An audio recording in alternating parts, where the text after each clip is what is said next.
قد أفلح المؤمنون الذين هم في صلاتهم خاشعون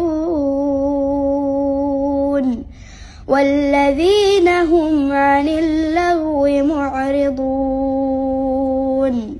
والذين هم للزكاة فاعلون والذين هم لفروجهم حافظون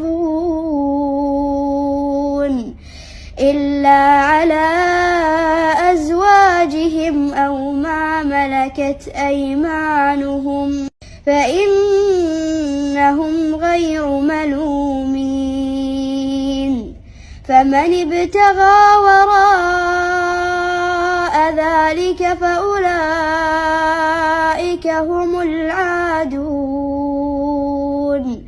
والذين هم لأماناتهم وعهدهم راعون والذين هم على صلواتهم يحافظون أولئك هم الوارثون الذين يرثون الفردوس هم فيها خالدون. ما شاء الله.